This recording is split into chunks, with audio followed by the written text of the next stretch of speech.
Hi, and welcome to the Men on the Path to Love podcast. Past, present, and peace. How acceptance of your partner's past strengthens your relationship episode. Man, that's a mouthful. I'm Bill Simpson, your host. I coach men who are done suffering in their relationships. Men who want deeper love, real connection, and to finally feel like themselves again. I help them become the best version of themselves and for their current relationship or the one they're ready to find, so they can live the life they love. All right, guys, here's the truth. Every person who comes into a relationship brings a past with them. Some pasts are simple, some are complicated. Some include joy, while others carry shame, secrets, or pain. And here's the key. If we can accept our partner for who they are today, with their past included, it strengthens the bond, deepens intimacy, and helps create lasting peace in the relationship. Now, research shows that partners who practice acceptance rather than judgment build higher levels of trust and relationship satisfaction. John Gottman, one of the most well-known relationship researchers, and I've talked about him before, he found that couples who accept, influence, and show compassion for one another's history are more likely to thrive in the long run. Psychologist Dan Weil said that when choosing a long-term partner, you will inevitably be choosing a set of unresolvable problems. So, accepting of each other's past is part of choosing one another fully, 100%. Imperfections, history, warts and all. And there are also studies on attachment that show when we feel safe to reveal our whole selves, including the parts of our history that we can be ashamed of or feel guilty about, our partner's acceptance actually becomes a healing emotional experience. Healing our emotions, it tells us, I see you, I know your past, and I still choose you. When I married my second wife, she had 4 kids. And for me, accepting her and her kids was never a question. I gave it 100% from the start. And I knew she carried some shame about being a mom of 4, maybe wondering if it was too much for me and all that. But honestly, it wasn't even something I thought twice about. It felt natural to me.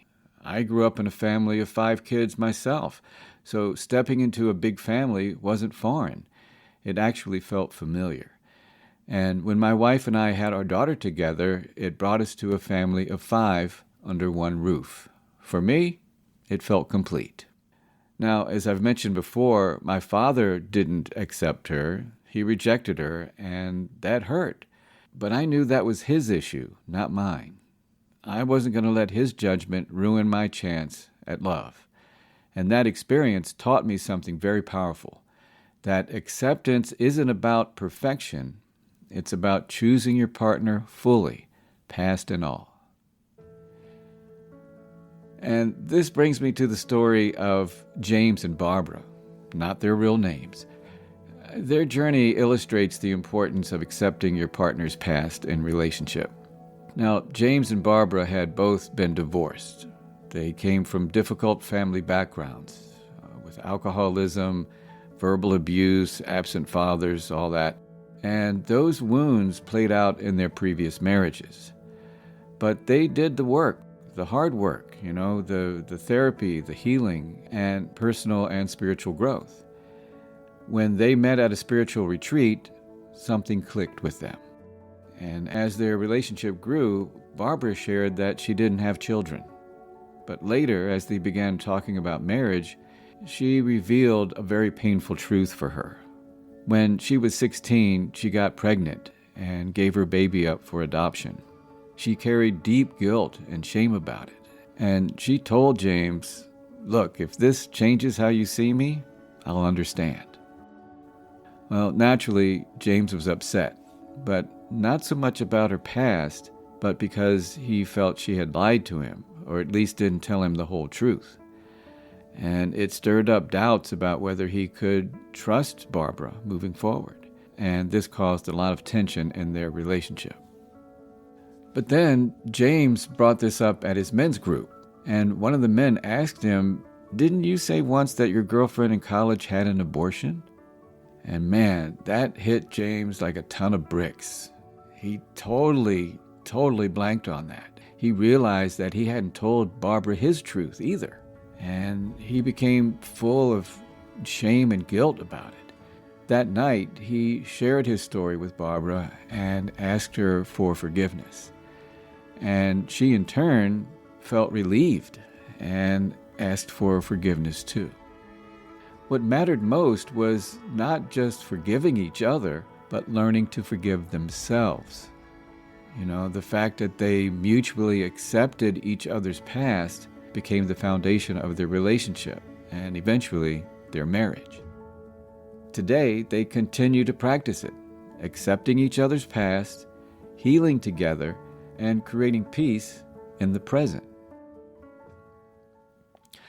So, what can we take away from these stories? Well, first of all, acceptance creates peace. Your partner's past doesn't define who they are now, but your willingness to accept it shapes the future you share together. And as I've mentioned in previous episodes, secrets can erode trust, right? But honesty combined with acceptance builds trust, and it also builds intimacy. And for them, forgiving themselves matters just as much as forgiveness from your partner. Whether your partner's past includes children from another marriage, or mistakes they regret, or family dysfunction, acceptance is one of the most loving choices you can make. Because love isn't about erasing the past. We can't do anything about that. It's history. It's done. It's about saying, I know your past. I know your story, your history. I see all of you. And guess what? I choose you anyway. Now, that's love. And I want to say that self-forgiveness is so important, because if we don't forgive ourselves, we're more likely to project our negative feelings and judgments we have about ourselves onto our partners. And that's not fair. And that's pretty much what James did with Barbara, right? He judged her without even recognizing his own past, that subconscious judgment he had about his own past. Now, something I've seen that happens a lot is when someone reveals their past to their partner and they see it as a red flag. Maybe talking to their friends about it and, oh yeah, you got to watch out for her. It's the thinking that people don't change and that it will eventually show up in their relationship, where that can be true. What also can be true is that they do change. They regret what they did, they learn from it, and not bring it to their next relationship. And look, we all make mistakes or have made poor choices. We all have a history at some level, like I said. Having the courage to admit those mistakes or poor choices gives us an opportunity to grow. Now, after admitting to those mistakes or poor choices and the behavior continues, then that's a red flag, because it shows that there's a pattern, not just a poor choice they made or their immaturity or whatever. That's something to be concerned about and to address. I think about, and I've mentioned this before, how I cheated on my first wife. Well, I learned from it, I grew up, and I vowed not to repeat it in future relationships. And I stayed true to that. The red flag would have been if I continued that pattern of cheating. You see the difference? Another example would be addiction. And frankly, cheating could be a type of addiction. But say using substance abuse as an example of addiction. I know a lot of people who have overcome their past of addiction, and they've thrived in life and in relationship. The red flag comes in when that pattern of addiction continues to show up in the present. Now, that's a problem. And again, I go back to honesty. Being honest about your past and showing commitment to growth and being consistent with your current behavior builds trust and makes acceptance much easier. The bottom line here is trust what you know and feel in the present with your partner. Accept the past, live in the present, and move toward the future for the long term of your relationship. And listen, if you're struggling with accepting your partner's past, you're not alone. I get it, and I can help. This is part of what I do for men. So please reach out. Just go to my website, menonthepathtolove.com. You can sign up for a free hour-long coaching session right there. And sometimes that's all it takes to get back on track. All right? So this week's quote comes from relationship expert John Gottman, who I referenced earlier. He says, quote, "In lasting relationships, what matters most is not perfection, but the ability to accept and manage each other's flaws and history," unquote. Yeah, and that's what it's all about. And that's going to do it for another episode of the Men on the Path to Love podcast, Past, Present, and Peace.